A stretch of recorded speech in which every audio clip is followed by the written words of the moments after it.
ไปใช้พุ่นนี่ไปหาป้าไปหาปลานี่ใช้แห่ออกมาดูแห่น่ะมานี่ไอ้เยี่ยมเอาลุ้นนำกันเลยพี่น้องเอ้ยเนาะว่าชิมานหรือประมาณเนี่ยไปนำกัน2 คนกับหลานชายนี่กำลังหวานเนาะ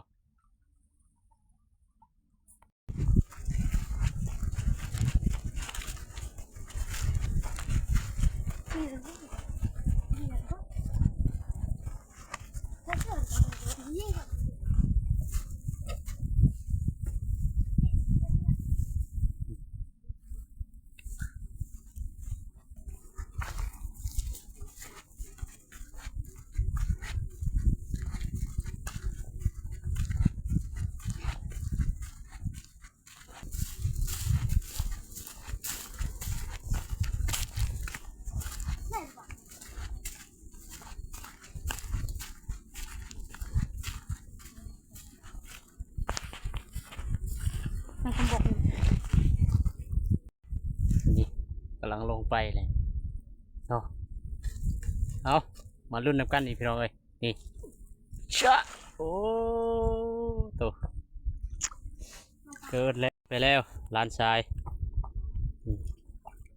บัวชิมานหรือประมาณเนาะวานแฮกับโบเป็นเลยพี่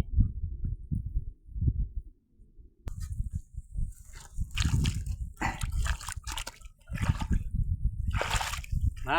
นี่มาลุ้นนำกันอีกพี่น้องเอ้ยเนาะวาชิมานหรือประมาณนี่ลองเบิ่งจากบาทหนึ่งเนาะเอี้ย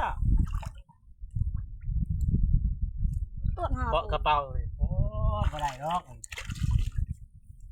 เช้า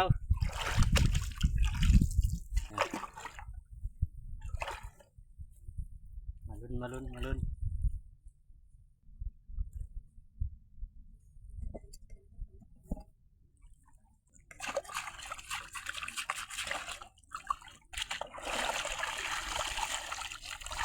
่ได้มานบ่ได้จักโตนี่ปลาแข็งพี่น้องเลยเนาะได้อยู่หรอกได้ตัวหนึ่งปลาแข็งเนานี่แนวสายปานได้2 โตเลย บอกว่าต้องวัดไว้เน่าได้2 โต3 โตเลยเนาะเลือกที่ ถือว่าโอเคอยู่เอาเลยเฮ็ดมานี่โอ้โต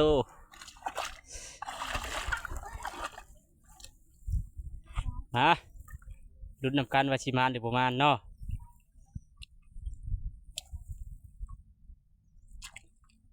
แซ่บบอก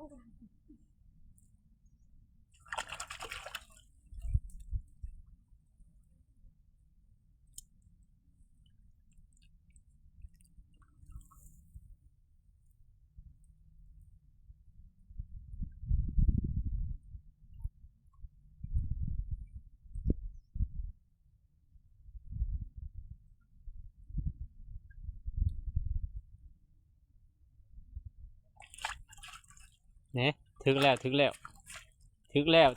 น้องเอ้ยมาปลาเค็งได้อยู่ได้แต่ปลาเค็งอะไรพี่น้องเอ้ยนี่ลาดทรายหน่อยนี่ก็ถือว่ามานนี่ได้แล้วได้ของกินเลยถือว่าได้ปีงผลได้ผลงานถือว่าสุดยอดเลยแนวใส่ก่อนมีปลาเก็บเอาปลา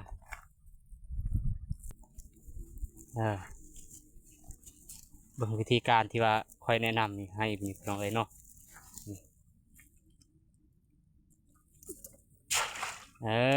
ก็ถือว่าโอเคอยู่พอได้รุ่นอยู่พี่น้องเลยเนาะ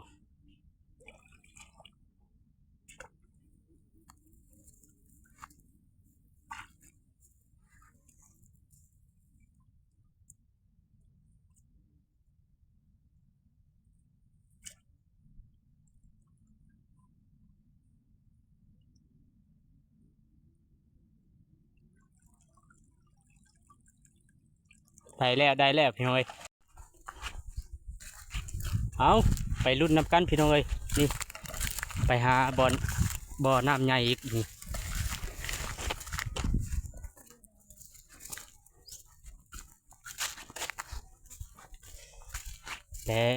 และน้องตัวนี้ก็เป็น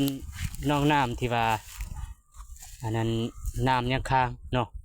ก็ถือว่าเลิกพอสมควรพี่น้องเอ้ยปลาใหญ่ก็สิบ่ค่อยมีเนาะชุดไล่ก็มีแต่ปลาแข็งแล้วก็ปลาซิวเนาะแล้วก็ปลากระเดิดอะไรพี่น้องเอ้ยเนาะชุดไล่แล้วปลาใหญ่ก็บ่ค่อยมีหรอกเนาะ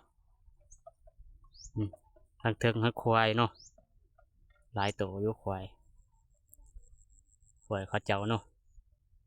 น่าจะเป็นควายเจ้าของนาหรือว่าบ่เป็นเจ้าของนากับปลาพี่น้อยเนาะปลาดูแต่มาบาทองสิมาหวานให้อีกบาทหนึ่งฮะนี่มาลุ้นน้ำกันนี่พี่น้องเอ้ยเนาะว่าสิมาหรือประมาณนี่สิหวานเองโลดโอ้ยแค่น้อยๆพี่น้องเอ้ยเนาะ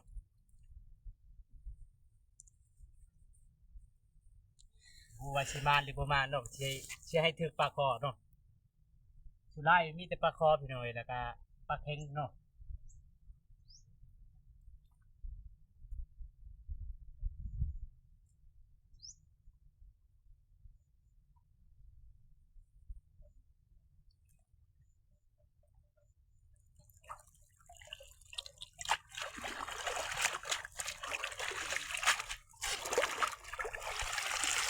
เพิ่ม ประมาณเลยพี่น้อยบ่ได้มีจักโตเลย ได้จักไหนกันเลย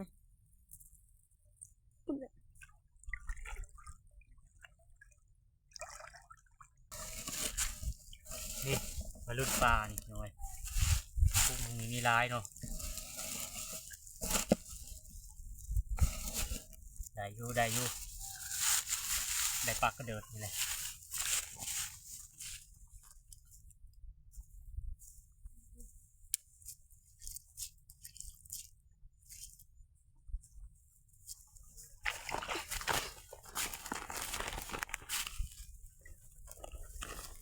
ทำบ้องเลยเนี่ยกดเครื่องเลย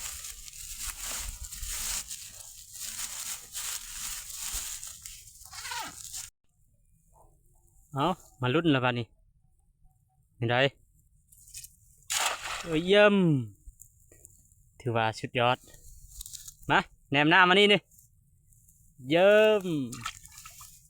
ลานชายเอามาลุ้นนำกันนี่มาชิมานหรือประมาณเนาะเป็นจังไรค่ะฝากรอท่าเบิ่งผลงาน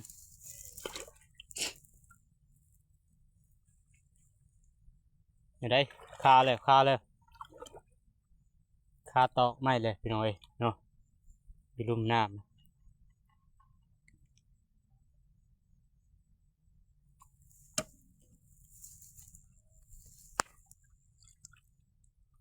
นี่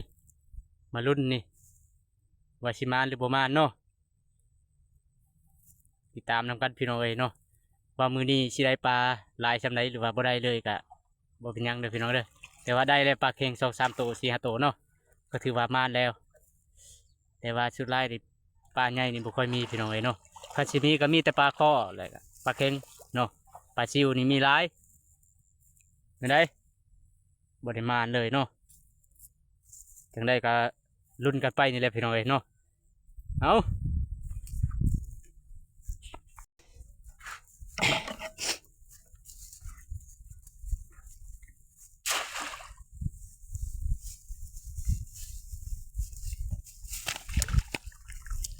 จังได้ก็ค่อยเป็นค่อยไปนี่แหละพี่น้องเนาะ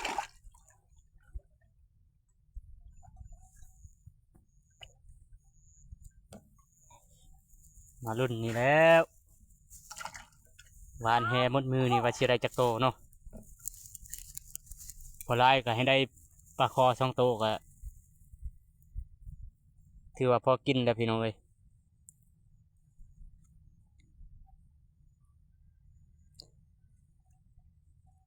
นี่เด้ถึกแล้วปลาหยัง ปลาปลาหนีเอ้ยราคาถึงตัวนึงพี่จบ ปลาปุกปลาขาวนี่โอ้ได้แล้ว อันหนึง ตัวหนึงก็ถือว่ามานอยู่พี่น้องเอ้ยเนาะเอา มาแล้ว มานแล้วเนาะ อีก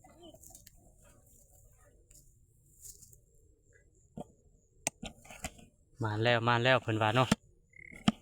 เอามาลุ้นน้ำกันนี่เลยพี่น้องเอ้ยบ่เห็นได้จักโตมานแล้ว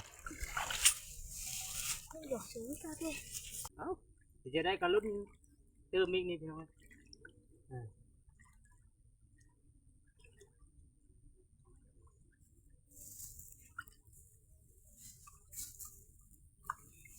ลุ้นกันเติมอีก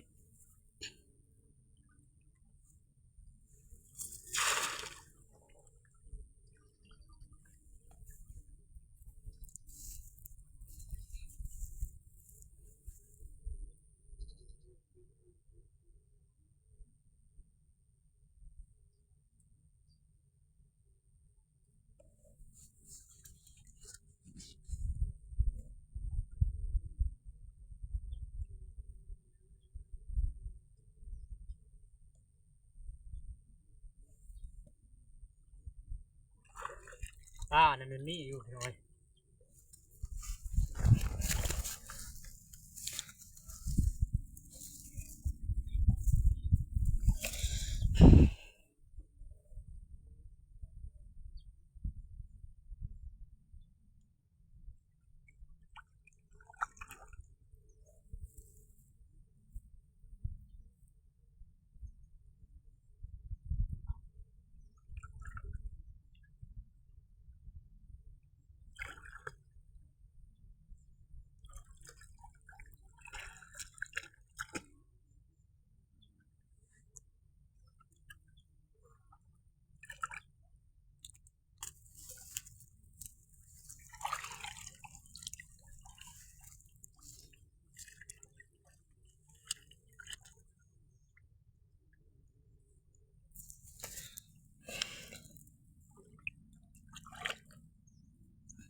เอามา เจออ่ะนี่เจอ เอามาแล้วนี่พี่น้องเอ้ยนี่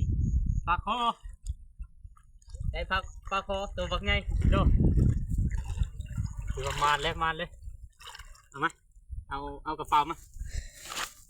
นี่ได้แล้วพี่น้องเอ้ยเนาะได้ปิ้งแล้ว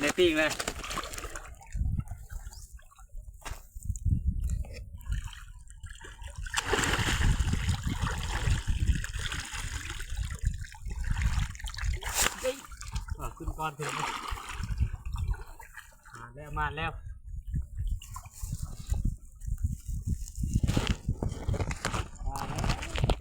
ซื้อ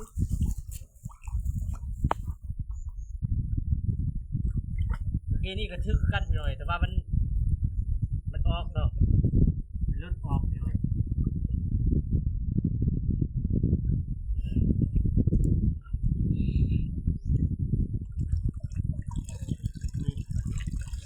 ใจอีกปลาเนี่ยนี่ปลาขาวนี่ปลายังเขาเอิญนี่พี่น้อง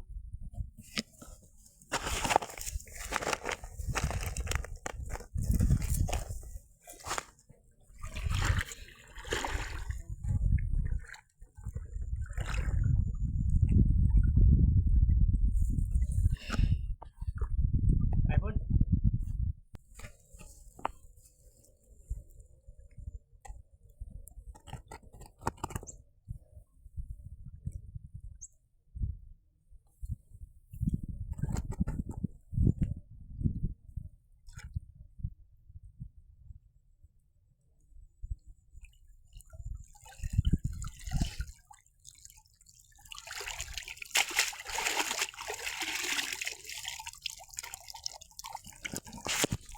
ปลาใหญ่ๆบริมีดอกเนาะบริมีดอกปลาใหญ่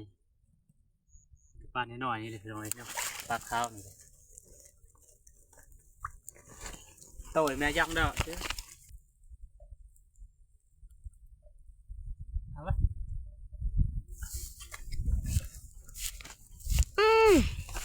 มาแล้วพี่น้องเลย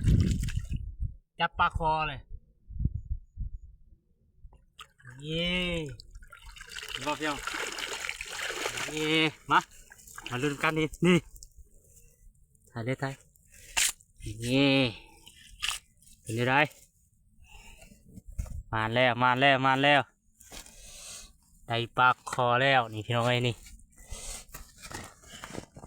จับนี่นี่ได้ บกไหม นี่มาแล้ว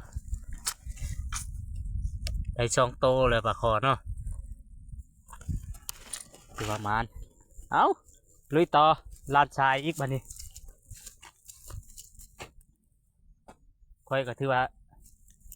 ได้ช่องโตปลาคอแล้วเนาะ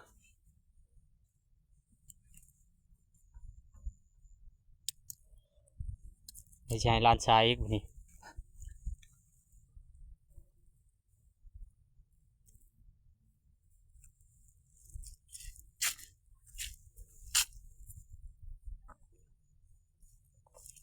เอามารุ่นเล่าวต่ออีกมานี่เป็นจะได้ก็มารุ่นน้ำกันนี่เลยพี่น้องเอ้ย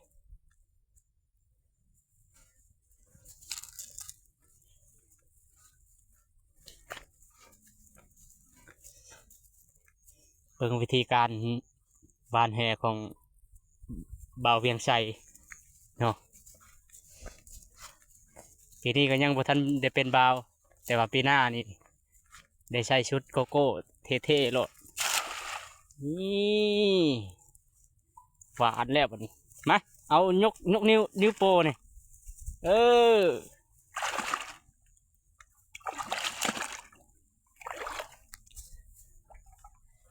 ถึงแม้ว่าลาวสิบ่รอก็ห่วยหากินหมานอยู่ได้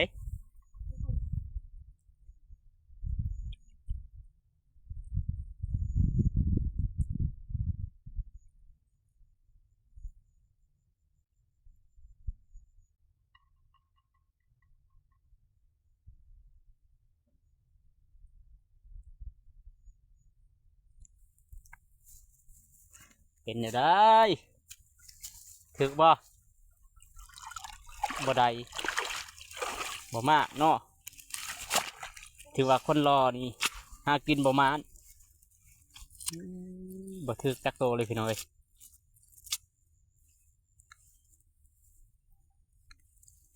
เอาลุ้นกันต่อพี่น้อยเนาะจนค่ำพู้นแหละ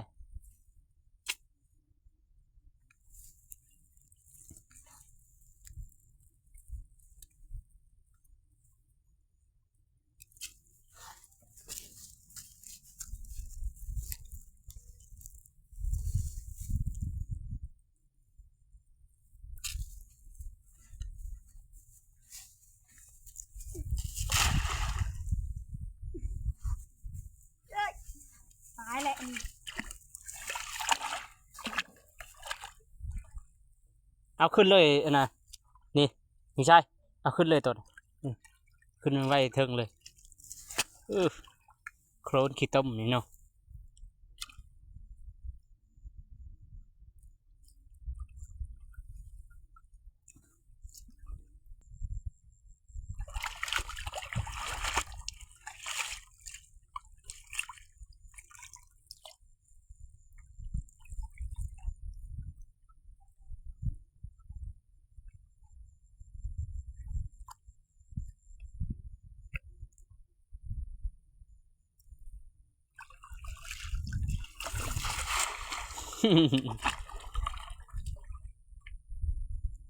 สิได้อยู่บ่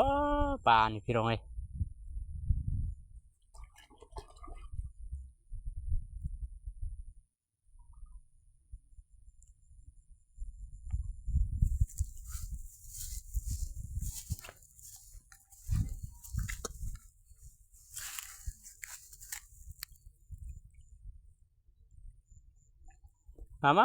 มานี่มาเนาะอะไรเรื่องดอกอะไรนี่ได้จักโตเอามาข่อยอีกสิบานไปนี่ มันก็ปากกิโลเจีย ก็ลงยูทูบเลยเที่ยห้องสุดท้ายตัวกองสุดท้ายเลยก็ไปลงยูทูบคลิปชูนไปน้ำเบาทองอีกสิบ้างน้ำมา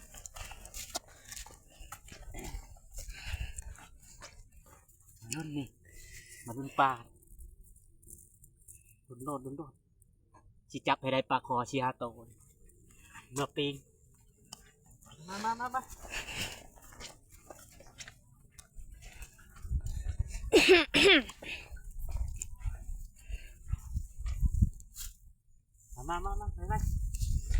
อย่ามาใกล้ๆโลดติดกันโลด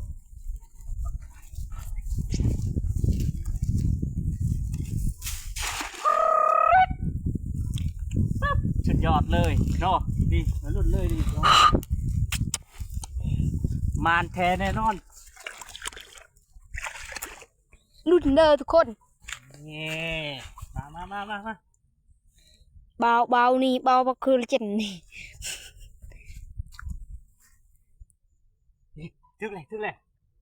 ทึกเลยพี่น้องทึกแล้วมาแล้วนะ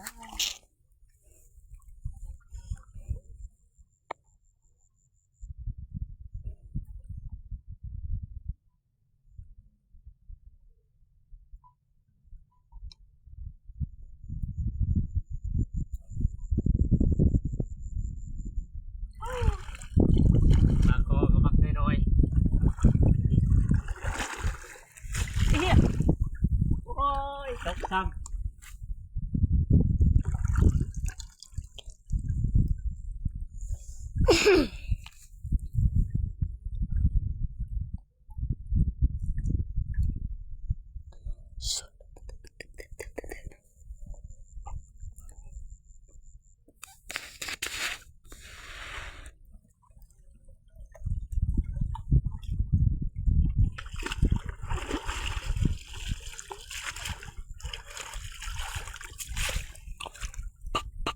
ประมาณทึกตัวน้อยๆเนาะ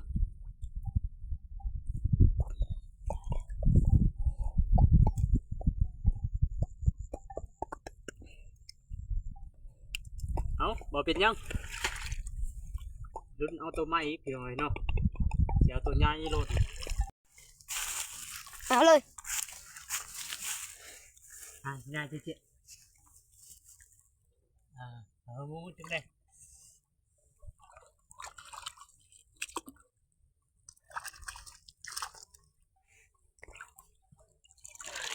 นี่มาแล้วพี่น้อยนี่แล้วก็บักใหญ่ตัวใหญ่ถือว่าสุดยอดพี่น้อยเนาะเพื่อนปักจุด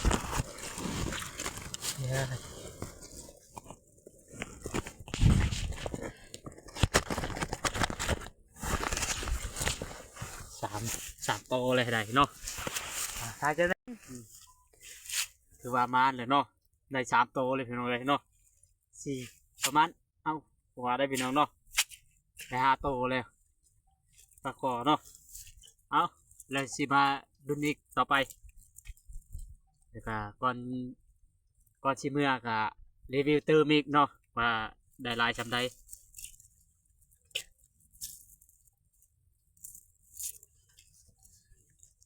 นี่ได้อีกแล้วน้องเอ้ยนี่โตใหญ่ปลาคอเนาะมาน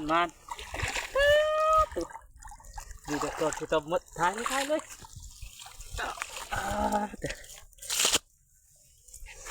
นี่มานนี่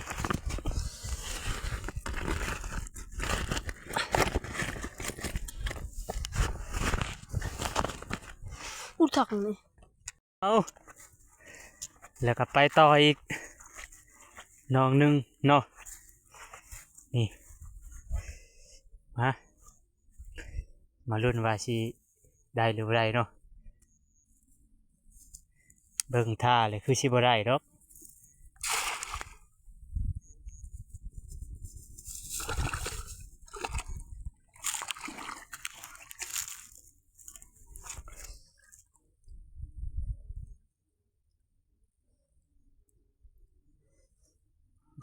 ลายดอกบัวมีลายโพดอยู่นี่เรื่องปลานี่มีเรื่องปลานี่มันมีอยู่แล้วพี่น้องเอ้ยเนาะแต่ว่าเอาบ่ได้มีดอกบัวมันลาย ชื่อดอกบัว ถือว่านี่เต็มแล้วนี่เนาะนี่เนาะนี่ดุนนิกนี่น้องเอาไปจัดไปหลานชายลองเบิ้งมันประมาณก็รุ่นกันไปนี่แหละพี่น้องไว้เนาะก็ถือว่าได้ลายเติบแล้วเนาะได้พอกินแล้วนี่พี่น้องไว้นี่ประมาณ2 โลเลยเนาะประมาณ2 โลเลยเอ้ยปลาลุด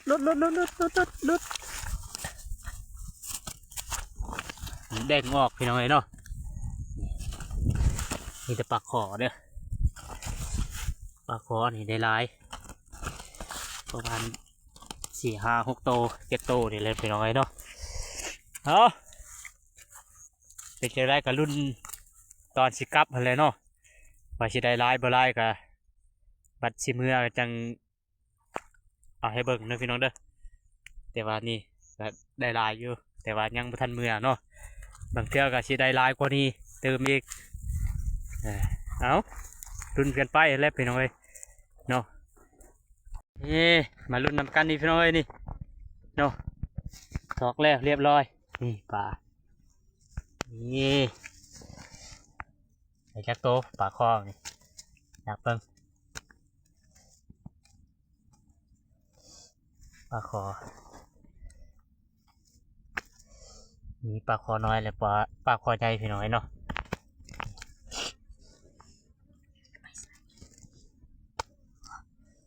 นี่เลยพี่น้องเอ้ยปลามีแต่ปลาน้อย เอ้ยการ ๆบ่มีปลาตัวใหญ่เนาะ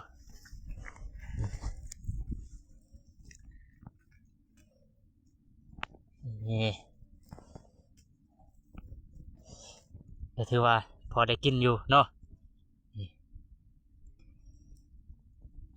ปลาคออ่ะประมาณ10 โตเนี่ยพี่น้องเนาะไหลรวมหมดตัวน้อยตัวใหญ่